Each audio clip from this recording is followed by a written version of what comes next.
Make yourself comfortable. If it's too close, you can push it away. Sit up in a normal way. Okay, this is how I sit. And then Is that lean good? it. That's very good. I'm so excited you can see you. I have two questions. One's really weird and ridiculous, but the other one is really important. So should I ask the important one first? We prefer the weird one. Really? Okay. It's kind of embarrassing. Everyone's going to be like, why is she asking that? But anyway. Is it about talking to dead people? No. Oh, then it's not that weird. Okay. So for the past several years, well, maybe like 4, one day I noticed someone spitting. And I really tried hard not to say, oh, I can't stand that, because I don't want it to keep happening. Well, anyway, I swear to you, almost every day of my life, I will just sort of like, I'll look over right at the right time, and someone has spit. Why didn't I look 2 seconds before? Why didn't I look 2 seconds after? What in the heck? Why do I keep seeing that? I can't believe it. Because it's active in your vibration. But I try really hard not to let it be. But you see, when you try hard not to think about spitting, you're thinking about spitting. So you might want to choose something else that might get your attention. Okay, well that leads me to my next question. So choose something less disgusting and work yourself up to rainbows. Well, I've thought that. I'm like, why can't I see somebody drop a quarter every time I look over or something like that? But it doesn't work. You could, but there's more. You see, you're making such a good point here because what you're helping us to explain is that sometimes, in fact, it's pretty often, people have something different than they want most active in their vibration. Because every subject is really 2 subjects. It's like a long stick with wanted on one end and the absence of what is wanted on the other. So without even realizing it, sometimes when you activate a subject that you're trying really hard to be positive about, you're just activating it where you last left it.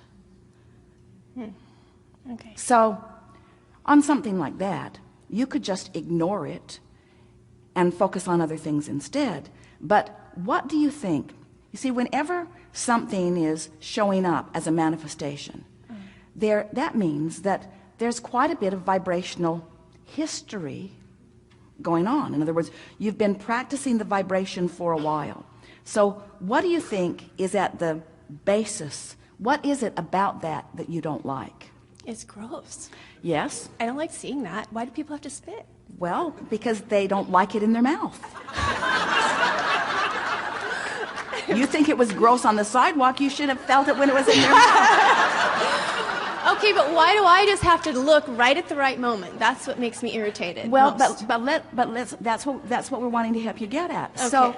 So what's at the so it's gross, but we don't think that is necessarily what is triggering that within you. Okay. What does someone spitting on the sidewalk where you might see it, what does that represent to you? Is disrespectful. Disrespectful of? Someone might step in it. Disrespectful of others.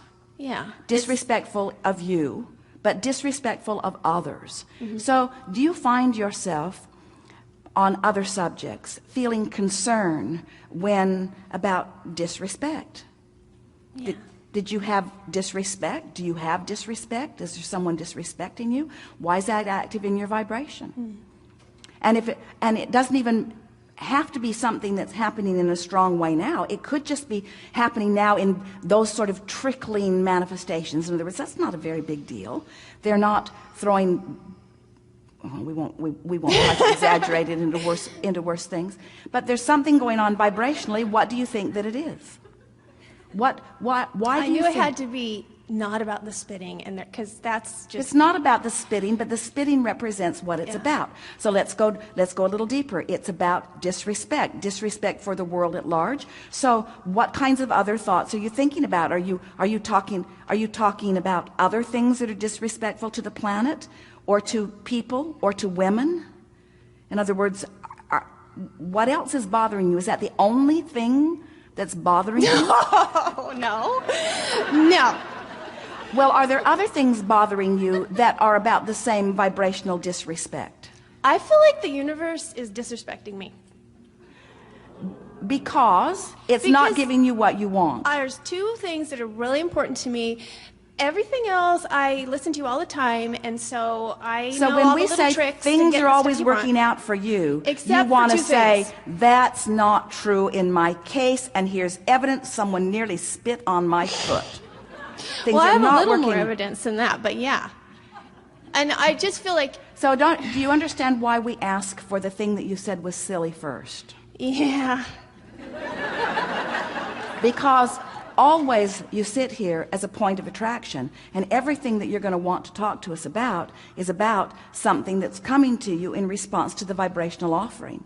And can you feel how when we began here today, the very first thing that we were saying in the very first segment is about how we want you to find a way to find self-appreciation. Yes. Because the universe adores you, but cannot yield to you differently than you're feeling about yourself. And you got people spitting on the sidewalk, Yeah.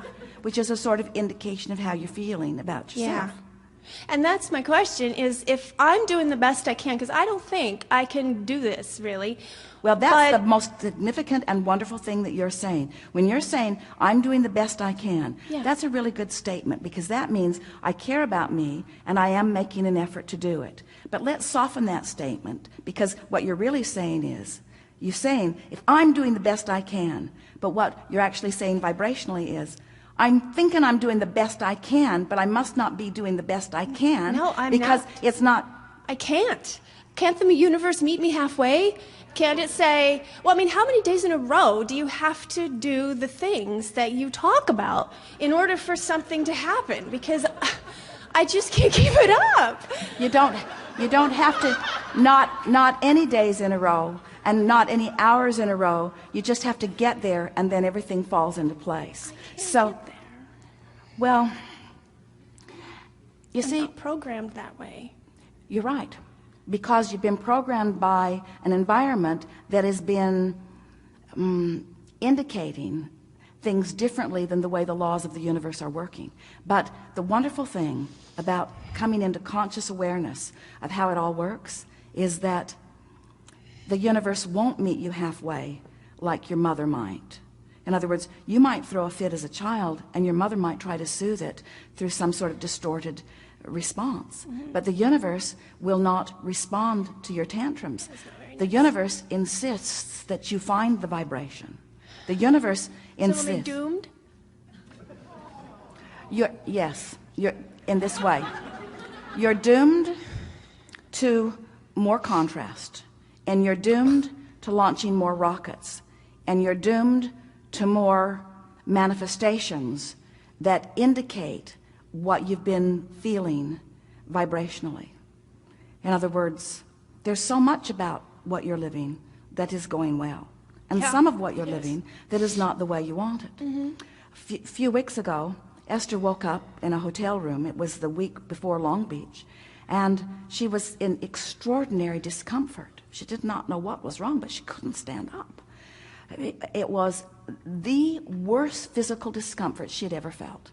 So she went to the emergency room because she could not imagine, she could barely get there, and she had a kidney stone. Not fun. But it was not out of alignment with some things that she had been thinking and feeling. In other words, so did she say, Abraham, am I doomed? The universe didn't just spit on the sidewalk in front of me. The universe yielded to me the single most unpleasant 12 hours of my physical experience. Am I doomed? Or is it a temporary manifestation that reflects some vibrational turmoil that gives me insight? In other words, it was not a difficult thing for Esther to do some matching up, and it's not a difficult thing for you to do some matching up. But you're starting with a flawed premise. You're starting with the flawed premise that says the universe isn't on my side when the universe is on your side. You're the only one who can ever not be on your side. And you only do it a thought at a time, a thought at a time, a thought at a time, you see. So next time you see someone spit on the sidewalk, stop and laugh and say, thank you for that. It's just evidence that I'm still not being as good to myself as I could be. You see. Okay. I'm just not being as good to myself as I could be. But I'm not doing the best that I can do. I'm doing the best that I'm doing, but I can do better. I can feel better about me, you see? I can feel better. I can look for more reasons to feel good. That's all that it is. You're going to hear a whole lot more as we're moving forward. But we'd like to leave you with this sort of stream of thought. I'm doing all right, but I want to do better. And there are a lot of things I don't like, but there are a lot of things I do like. And I'm really happy to at least begin to be beginning to grasp the understanding that I do have some measure of control over my own life. And I'm happy, these are our words, not yours, but these are the words that we want to become yours. I'm happy that the universe never distorts my vibrational offering, that it always gives back to me how I'm feeling about me. Because how am I going to know how to adjust my thought and my vibration if I'm not getting consistent response from the universe? So I like the response I'm getting. When something happens that thrills Esther, she stops every time. Sometimes she makes a memo note of it in her iPhone. Sometimes she calls someone and tells them, but she stops nearly every time when something wonderful happens and acknowledges my point of attraction equals that. And I like both, you see. When something that she doesn't want happens, she does the same thing. She stops and acknowledges my point of attraction equals that. My point of attraction. My point of attraction over which I have complete control. My point of attraction. I have the ability to change that thought one thought at a time. One thought at a time. You're surrounded by a world of thinkers, and the variance of opinions in the world that surrounds you is astonishing. And yet you're running around, most of you, trying to get other people to agree with you. That's not why you came. You didn't come for agreement from the peanut gallery. They're not ever going to agree. You only need to find agreement with the source within you, who is there, loving you, adoring you, proud of you, happy about where you are and where you're going, ready to reveal to you in every moment exactly how you're doing, and never one time ever criticizing you for where you stand. And that's why you feel negative emotion. You wouldn't be able to feel negative emotion if you weren't finding a variance from how source feels about you. Your negative emotion means I'm thinking something source isn't thinking. So do you think that when I see someone spit, that's the universe saying you're not in alignment? Yeah, when you see someone spit, it's the universe saying, this is how you're feeling right now.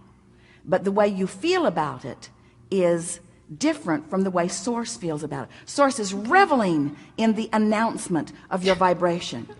As Esther was driving, she drove her car from San Diego over to San Antonio last week. So fun. And at some point, out in the middle of the desert, she looked at the gas gauge and it was on empty. Oh, no. It was 109 degrees in the desert. Oh, my God. Her sister is traveling with her. And she thought, should I tell her or not? Or should we just put a happy face sticker over the empty gas gauge? So then Esther looked at the route, and she knew that when they crossed from Interstate 8 onto Interstate 10, she knows that there are some gas stations there. And she knew that that was 44 miles away. And she looked at how far her car is telling her it will go. And it will go 52 miles.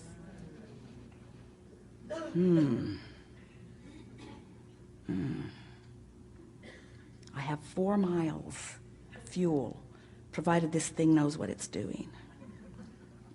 I think I'll slow down a little bit. Maybe use a little less fuel for this 44 miles. So Esther's indication showed her that she wasn't really watching what she was doing. But it wasn't out of being negative. It was out of just not paying attention. In other words, don't you think it's possible that you could just be bipping along and not be paying attention to everything all at the same time?